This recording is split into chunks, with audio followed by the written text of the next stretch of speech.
Bonjour à toutes et à tous, j'espère que vous allez tous bien. Moi en tout cas je suis très heureuse de vous retrouver aujourd'hui dans cette nouvelle recette de tarte aux fruits rouges que je viens de réaliser et je vous dis pas le travail qu'il y a derrière. C'est pas rien, mais quel plaisir de la déguster à la fin et le fait de la regarder, regardez-moi cette belle beauté. Voilà, ça mérite vraiment le travail qu'il y avait derrière. Donc moi, en tout cas, je t'invite à regarder la recette jusqu'à la fin. Je te dis tout ce qu'il faut pas faire et tout ce qu'il faut faire pour la réussir à la perfection. On passe directement à la recette. Voici les ingrédients. Bonjour à tous. Alors aujourd'hui, on va faire une tarte aux fruits, c'est-à-dire avec des fraises, avec un peu de framboise aussi. Je vais voir ce que je peux rajouter d'autres fruits, sinon ça sera avec des fraises et des framboises. Donc on va commencer par la tarte, par la pâte sablée sucrée. Donc là j'ai mis 225 g de farine. J'ai rajouté le reste jusqu'à 250 g d'amandes en poudre. 25 grammes, on va dire 25 ou 30 grammes, il n'y a pas de problème. D'amandes en poudre, j'ai mis 125 grammes de beurre ramolli et j'ai mis un petit peu de poudre de vanille que j'ai comme ça. Voilà, et je vais rajouter un jaune d'œuf. Voilà, et j'ai mis aussi 35 jusqu'à 40 grammes de sucre en poudre ou alors de sucre glace. Moi j'ai mis du sucre glace, je préfère. Donc voilà, là je vais commencer à fraiser et faire mélanger ce beurre avec toute ma farine.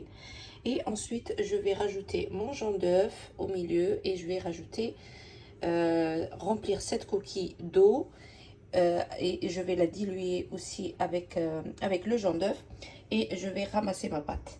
J'ai mis aussi 2 grammes de sel. Alors, j'ai oublié de mettre du zeste de citron vert. Alors, moi, vous savez, il y a beaucoup dans ma cuisine, il y a beaucoup d'improvisation. Donc, d'habitude, j'en mets au début, c'était pas prévu. Et après, je me suis rappelé que le zeste de citron élevait très très bien le goût de la pâte. Et voilà, du coup, j'ai rajouté du zeste d'un citron vert. Mais vraiment que le zeste, à éviter de mettre la peau blanche. Voilà, là, j'ai mélangé le beurre avec ma farine et le zeste.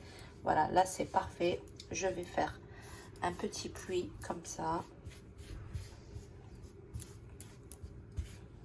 Voilà, je vais mettre mon jaune d'œuf.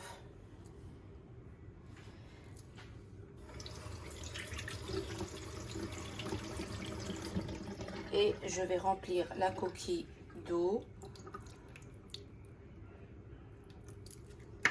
Et je vais mélanger le tout. Et ensuite, on va commencer à ramasser la pâte tout doucement jusqu'à ce qu'on forme une boule.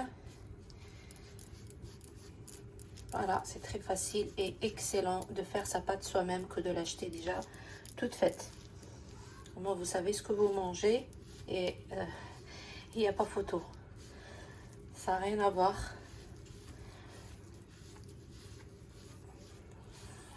Voilà, on va ramasser.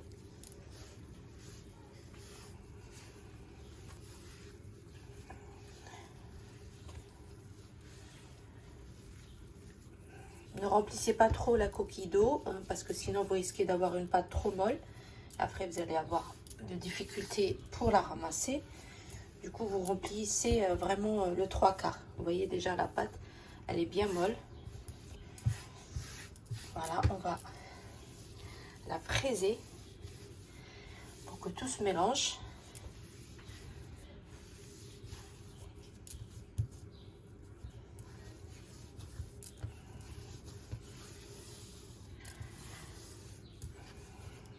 On ramasse toutes nos pâtes. Voilà.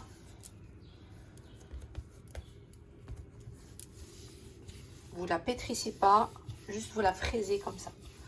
Il ne faut jamais pétrir les pâtes brisées ou les pâtes sablées. On les fraise, c'est tout. On fait ça pour faire entrer bien comme il faut la farine avec le beurre. Voilà, juste 2 ou 3 fois.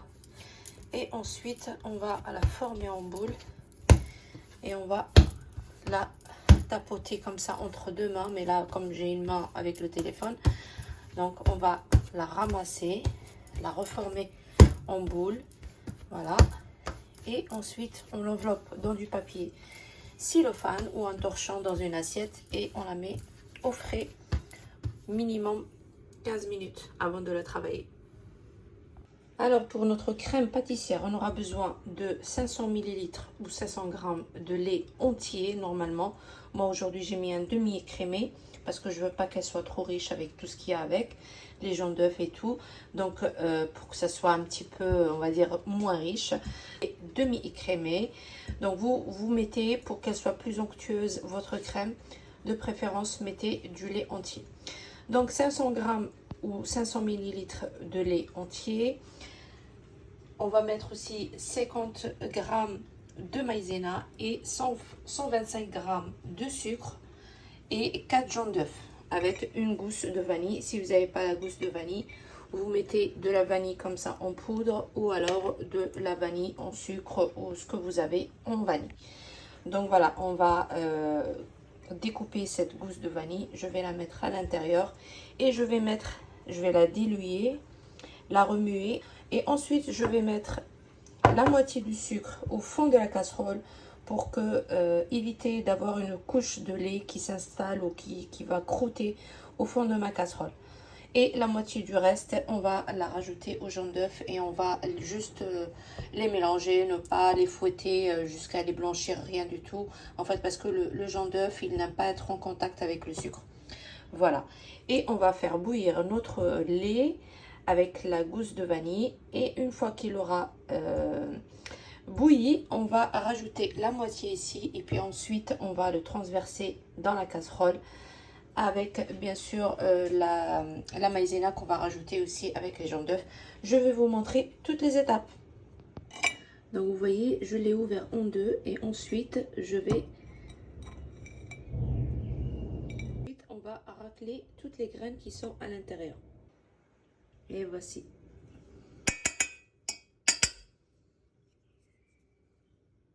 Je vais finir tout ça et je reviens. Si vous voulez avoir de la vanille vraiment 100% bio fait maison, voilà ce que vous faites. Moi, toutes les gousses que j'utilise, je les mets pas. Normalement, on les met à l'intérieur pour que ça parfume davantage, mais ça sert à rien. On va juste doublement voilà, le parfumer, mais franchement, je trouve que ça sert à rien. Donc, il vaut mieux garder la tige. Vous la mettez dans un bocal avec du sucre. Vous l'enveloppez comme ceci et vous enfermez. D'ici quelques jours, vous allez voir, vous aurez de la vanille fait maison. Alors voilà, j'ai fouetté tous les grains de vanille avec mon lait avant que je mette mon sucre. Et là, je vais mettre la moitié. Je l'éparpille un peu partout pour que ça forme une vraie couche de sirop et que ça fasse pas une croûte. Voilà. Et le reste, je vais le mettre ici. Et ça part directement sur le feu. Et ça va être fouetté légèrement. Et ensuite, on va rajouter fécule de maïzena. Pardon. Une astuce, vous enveloppez avec du film alimentaire pour garder tous les arômes de notre gousse de vanille à l'intérieur. Pour que toutes les gouttelettes qui vont se former en dessous de notre film alimentaire vont retomber sur le lait et ça va garder toutes les saveurs de notre gousse. Ici, on va mélanger le sucre.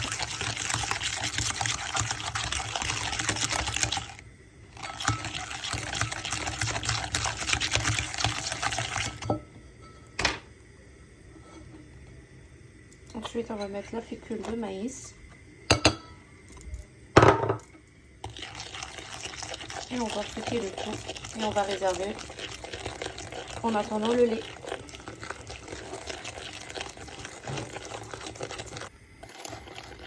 Et voici. On réserve et on attend le lait. Voilà notre lait. Il a infusé un petit peu hors du feu. Voilà, là je vais enlever, vous voyez, je vais enlever mon film alimentaire et je vais mettre un petit peu dans mon mélange pour le fouetter. Voilà.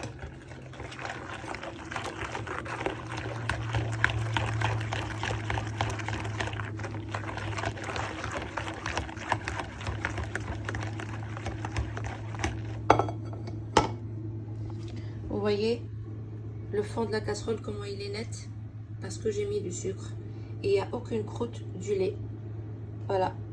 Très belle astuce. Vous n'avez pas à mettre une autre casserole. Vous mettez directement dans celle-ci. Voilà, vous la remettez dedans. Vous voyez? Pas mal, hein?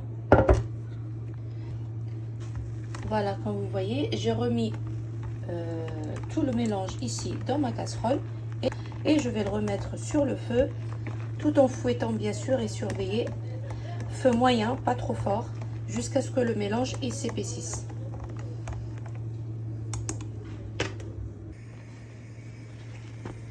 Alors vous voyez, j'ai pas arrêté de remuer depuis que je l'ai mis sur le feu, bien sûr. Il faut faire très attention parce que ça s'épaissit assez rapidement d'un instant à l'autre.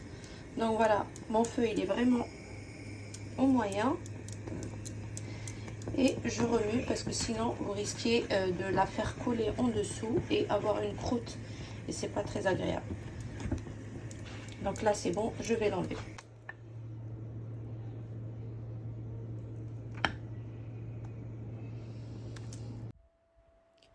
Alors ici, je l'ai mis dans un moule qui est assez large hein, et plat pour pouvoir la faire refroidir assez rapidement. Voilà, et j'ai mis une noisette de beurre. Vous pouvez la mettre aussi, la noisette de beurre, dans la casserole et vous remuez. Sinon, vous la mettez directement, comme j'ai fait moi, dans le moule. Voilà, vous mélangez le tout bien comme il faut et puis après, vous filmez au contact. Alors, on filme au contact, en fait, pour éviter que ça forme une croûte quand elle va refroidir. Pendant ce temps-là, nous, on va préparer notre pâte sablée. On va la faire cuire et ensuite, on va mettre notre crème et nos fruits. Ah, ici, je récupère ma pâte qui a bien reposé au frigo. Je l'ai mis un petit peu dans le congélateur et après, je l'ai mise en bas pour qu'elle congèle pas, bien sûr. Et là, je l'ai sortie 15 minutes. Donc là, comme vous voyez, j'ai fleuré mon plan de travail et je vais la baisser pour la mettre sur mon moule. Là, comme vous voyez, je l'ai abaissée.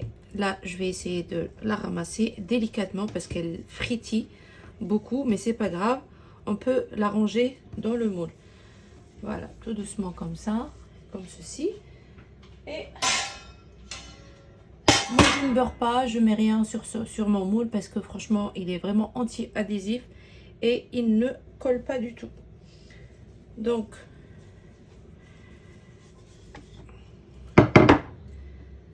après, essayez de l'ajuster, bien sûr. Je voulais pas la faire trop fine. Je veux qu'elle soit un petit peu épaisse. Voilà. Après, vous la rangez ici dans le moule à votre guise. Voilà. Vous ajustez.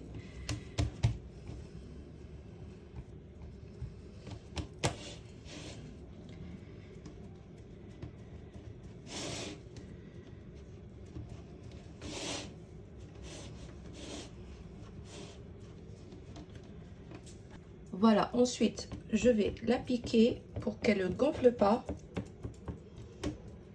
Et ensuite, je vais la mettre 15 minutes dans le congélateur pour qu'elle fige sur le moule. Sinon, dès que je vais la mettre dans le four, les bords ils vont descendre. Et moi, je ne veux pas ça.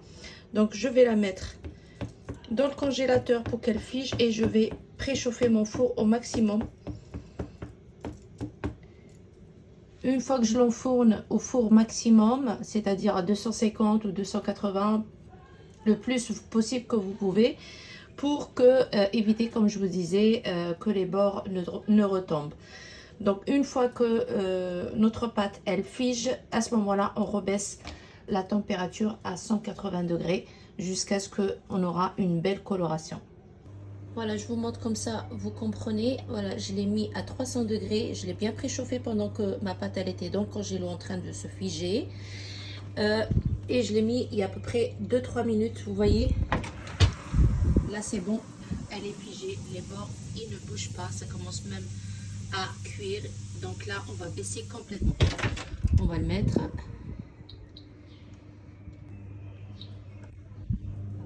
Et voilà. Je l'ai percé au milieu parce qu'elle a gonflé. Du coup, ça fait un petit trou, mais c'est pas grave.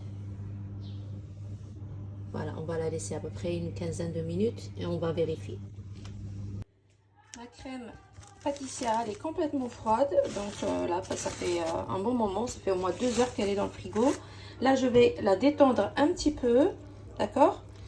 Histoire qu'elle soit plus molle. Hein. Et ensuite, je la réserve pour ma tarte. Comme vous voyez, je l'ai sortie du four là. J'ai mis un œuf que j'ai fouetté. Et je vais le mettre, je vais juste la badigeonner pour lui donner une belle coloration bien brillante. Et je vais l'enfourner encore 5 minutes au four.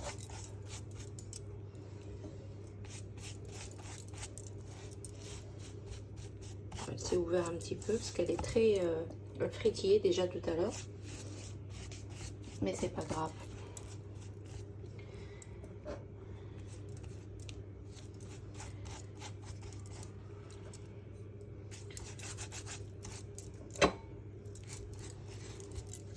Voilà, vous mettez bien sur les bords. On peut en mettre aussi à l'extérieur, mais quand elle est plus petite, pour que sinon, parce que là, si je l'enlève, elle va se casser. Pour les petites tartelettes, oui, vous pouvez faire à l'extérieur pour avoir un joli rendu. Mais pour les grosses tartes comme ça, là, qui frétillent toutes seules, je vous conseille pas. Voilà. Voilà, si vous voulez vraiment faire les bords, je vous conseille d'enlever le moule qui est sur le côté. Voilà. Et vous faites les bords, comme ça vous aurez un joli rendu. Voilà, je continue à badigeonner tous les bords délicatement en faisant attention de ne pas la casser. Et je vais l'enfourner au four pendant 5 minutes. Voilà mon fond de tarte. Il est juste parfait. Regardez comment elle brille la tarte. Voilà, on va la laisser refroidir. Et ensuite, on va passer au remplissage.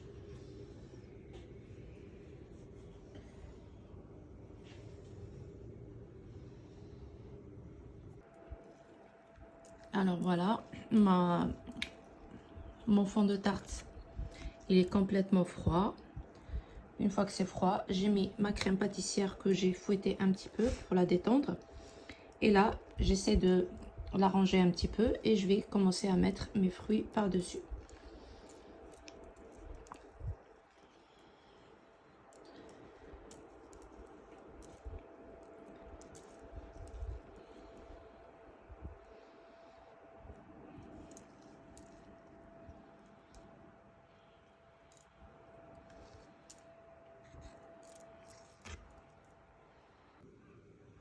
Et voici le travail.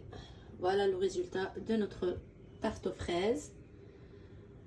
Il y a beaucoup d'étapes, beaucoup de choses à faire, mais voilà, c'est un vrai plaisir après pour la déguster. Tout à l'heure, quand on va couper des parts, je vous montrerai à l'intérieur comment c'est. Alors, j'ai rajouté un petit coulis de fruits rouges, que vous savez, c'est les petits fruits qu'on achète surgelés chez Picard ou dans d'autres supermarchés. Vous les faites cuire un petit peu dans de l'eau avec un petit peu de sucre ou alors vous le mettez à la fin. Moi j'ai rajouté du sucre de glace à la fin. Vous mixez et puis vous avez voilà, après vous le passez dans une passoire pour enlever tous les grains de fruits là qui accrochent dans les dents et tout, c'est désagréable. Donc voilà, je l'ai passé dans une passoire et ensuite j'ai fait des petites gouttes comme ça par-ci par-là pour faire une belle décoration. J'ai rajouté quelques zestes de citron vert par-dessus pour faire un petit rappel et de ce qu'on a mis dans la pâte. J'espère que la recette vous aura plu.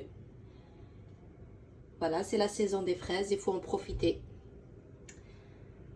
Voilà, Shahid Koufel Jannah. Voilà les amis, on arrive à la fin de cette belle recette de tarte aux fraises ou tarte aux fruits rouges. J'espère que cette recette vous aura plu et que vous avez appris quelque chose avec moi. N'hésite pas à l'essayer et surtout fais-moi un retour dans les commentaires pour me dire ce que vous en pensez.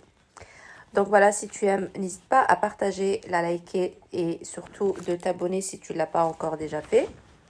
Et puis moi, je te dis à bientôt. Alors, juste pour vous dire comment elle était en dégustation, la pâte frétillait énormément, donc à peine si on découpait, ça se découpe toute seule. Mais je vous dis même pas la texture de la pâte, comment elle était délicieuse. Mais délicieuse, essayez-la, vous n'allez pas le regretter. Et l'ensemble de la tarte, comment vous dire, elle n'est pas très sucrée, elle est vraiment légère et un vrai plaisir.